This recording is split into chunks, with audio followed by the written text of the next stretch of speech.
नमस्कार विद्यार्थी मित्रों, हमने पिछले वीडियो में देखा मानव की प्राथमिक और द्वितीयक प्रवृत्तियाँ। अब हमारा जो पाठ है, पाठ नंबर 4, इसमें मानव की तृतीयक, चतुर्थक एवं पंचम प्रवृत्तियों के बारे में हम जानकारी प्राप्त करेंगे। तो आइए विद्यार्थी मित्रों, प्रारंभ करते हैं हमारा पाठ नंबर 4, मानव की तृतीयक, चतुर्थक एवं पंचम प्रवृत्तियाँ।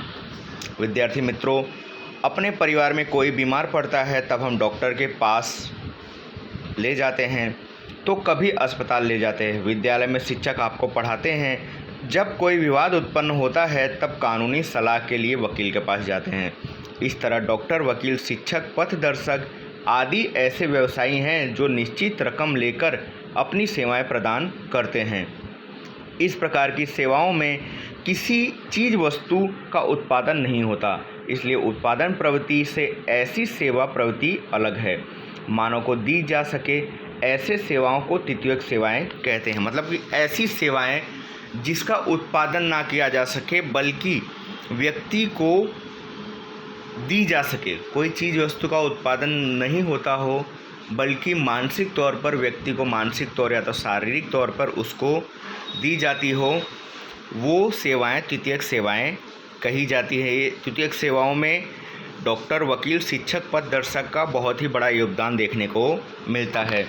स्वास्थ्य, परिवार कल्याण, शिक्षा, मनोरंजन, व्यापार, परिवहन आदि तृतीयक प्रवृत्तियाँ हैं। इस प्रकार की सेवाओं में किसी चीज़ वस्तु का उत्पादन नहीं होता, परंतु उसे वेतन या मजदूरी के अप्रत्यक्ष रूप से माप सकते हैं। मतलब इसमें ये जो प्रवृत्तियाँ होती हैं इसमें कोई उत्पादन नहीं होता, परंतु यहाँ पे वेतन या मजदूरी के रूप में उनको राशि मिलती है। तृतीयक प्रवृत्ति में उत्पादन एवं विनिमय दोनों जुड़े होते हैं। तृतीयक में उत्पादन एवं विनिमय, उत्पादन मतलब यहाँ पे व्यक्ति के सोच का, व्यक्ति के विचार का, व्यक्ति के मार्गदर्शन का उत्पादन, और विनिमय मतलब कि आपस के सोच का आदान प्रदान या तो धनराशि का आदान प्रदान यहाँ पे जुड़ा होता है।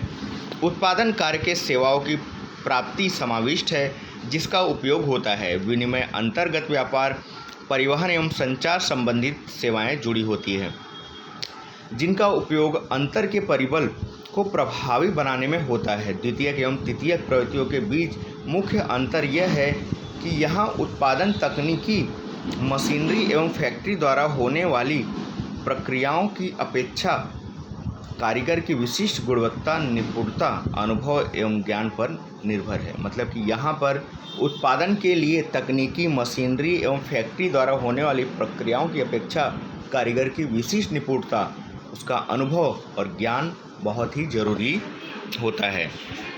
आइए तो अब हम देखते हैं मानव की तृतीयक सेवाएं।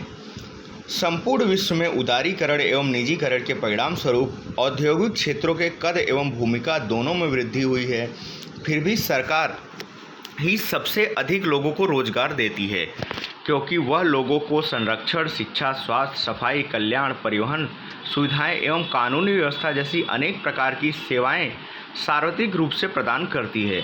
विकसित देशों में देश के अंदर एवं बाहर सेवा के निर्यात बढ़ने से भी सेवा क्षेत्र में वृद्धि हो रही है। अनेक देशी विदेशी ग्राहकों को सेवाओं की बिक्री करके अधिक आय प्राप्त कर रहे हैं। विश्व स्तर पर बड़े पैमाने पर सेवाओं का व्यापार हो रहा है। मतलब कि आज के समय में शिक्षा, स्वास्थ्य, सफाई, कल्याण, परिवहन सुविधाएं, ये जो चीज़ें हैं या तो कानूनी व्यवस्था, ये सब चीज़ें सरकार द्वारा सार्वत्रिक रूप से सभी को समान रूप से दी जाती है। यहाँ पे सरकारी सेवाओं में किसी भी तरीके का भेदभाव देखने को नहीं मिलता है। इसके उपरांत अनेक विदेशी देशी ग्राहकों को सेवाओं की बिक्री करके अधिक आय प्राप्त हो, ऐसा भी प्रावधान किया जाता है।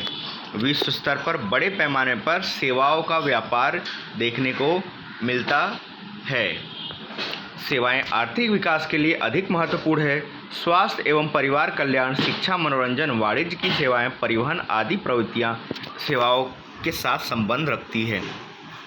वाणिज्य सेवाएं कंपनी की उत्पादकता एवं क्षमता में वृद्धि करती है, साथ ही उनके कार्यों को बनाए रखने में सहायता करती है। मतलब जो वाणिज्य सेवाएं होती है वो उत्पादन क्षमता में वृद्धि करती है, क्योंकि वाणिज्य सेवाएं अगर नहीं होगी तो हमारे देश के अर्थतंत्र को चलाना काफ़ी मुश्किल है और वो क्या करती है कि उत्पादन क्षमता जो होती है उसमें वृद्धि करती है। उत्पादन क्षमता में वृद्धि होने के कारण लोगों में रोजगार के अवसर काफ़ी मात्रा में उत्पन्न होते हैं, साथ ही उनके कार्यों को बनाए रखने में सहायता करती है। विज्ञापन कर्मचारियों की पसंदगी, अधिकारियों को दिए जाने वाले शिक्षण एवं प्रशिक्षण उसके उदाहरण हैं। जहाँ विकसित अर्थव्यवस्था है वहाँ सेवा पर आधारित विकास में उसकी मांग अधिक है। मतलब कि जहाँ विकसित अर्थव्यवस्था है, जहाँ पे विकसित अर्थव्यवस्था है, जैसे कि जो विकसित देश है वहाँ पे अर्थव्यवस्था काफ़ी विकसित देखने को मिलती है, तो वहाँ क्या होता है कि सेवा आधारित विकास की मांग अधिक होती है, जिससे ऐसे देशों में सेवा क्षेत्र में लगे हुए लोगों के आर्थिक स्तर में वृद्धि होती है। विकासशील देशों में भी उत्पादन क्षेत्रों की तुलना में सेवा क्षेत्र तेज़ी से विकसित हो रहे हैं तथा उनके राष्ट्रीय आय में इससे अच्छी वृद्धि हो रही है। सेवा के क्षेत्रों का कुशल अनुभव एवं ज्ञान वाले कर्मचारियों की मांग वैश्विक बाजार में बढ़ रही है। मतलब कि सेवा के क्षेत्रों में आज आप भी जानते हो कि आप शिक्षा ग्रहण करके, ग्रेजुएशन करके, 12th करके कोई भी नौकरी नहीं पा सकते, बल्कि आपके अंदर कोई ना कोई एक्स्ट्रा ऑर्डिनरी टैलेंट होना चाहिए, या तो किसी को अट्रैक्ट करने की अपने बातों से, अपने बातों में उसको समावेशित करने की, या तो बोलचाल करने की, मार्केटिंग करने की, या तो एक्स्ट्रा कोई ITI करके, डिप्लोमा करके आपके पास कोई एक्स्ट्रा टैलेंट हो जिसका आज के सोसाइटी में बहुत ही मांग है। वो सब चीज़ें ज़्यादा ज़रूरी हो गई हैं। विकासशील देशों में उत्पादन क्षेत्रों की तुलना में सेवा के क्षेत्र तेज़ी से विकसित हो रहे हैं तथा उनका राष्ट्रीय आय में इससे अच्छी वृद्धि हो रही है। सेवा के क्षेत्रों का कौशल, अनुभव एवं ज्ञान वाले कर्मचारियों की मांग वैश्विक बाजार में बढ़ रही है। अधिक वेतन वाले नौकरी किसी न किसी स्वरूप में सूचना संग्रह, प्रक्रिया एवं प्रसारण से जुड़ी है। विश्व के अधिकांश भाग के देशों में प्रारंभ में प्राथमिक प्रवृत्ति के बाद द्वितीयक प्रवृत्ति एवं उसके बाद क्रमशः तृतीयक, चतुर्थक एवं पंचम सेवाएं प्रवृत्ति को स्थान प्राप्त होता है। तृतीयक प्रवृत्तियों में सेवा के मुख्य विभाग, पहला है व्यापार संबंधी विभाग। व्यापार में खरीद एवं बिक्री की प्रवृत्ति होती है। यहाँ सेवा का उद्देश्य आर्थिक लाभ प्राप्त करना है। ग्रामीण व्यापार केंद्रों एवं नगरीय बाजार केंद्रों द्वारा व्यापार सेवाएं दी जाती है। यहाँ फुटकर एवं थोक व्यापार होता है। सौंदर्य प्रसाधन तथा मरम्मत कार्य संबंधी सेवाएं प्रदान की जाती है। मतलब व्यापार संबंधी सेवाएं, जैसा कि आप जानते हो कि व्यापार ये खरीद बिक्री पर आधारित होता है, तो यहाँ पे आर्थिक लाभ देखा जाता है कोई भी व्यापार में, चाहे वो देश का आर्थिक लाभ हो, चाहे पर्सनल का आर्थिक लाभ हो। तो यहाँ पे जो चीज़ें हैं वो फुटकर एवं थोक में बेची जाती है। सौंदर्य के प्रसाधन एवं मरम्मत कार्य संबंधी सेवाएं भी प्रदान की जाती है। अगला है परिवहन सेवाएं। परिवहन सेवा द्वारा तैयार माल या कच्चे माल को ऐसे स्थान से दूसरे स्थान पर ले जाया जाता है। रेलवे एवं पक्की सड़कों से होने वाले परिवहन उत्तम सेवाएं प्रदान करता है।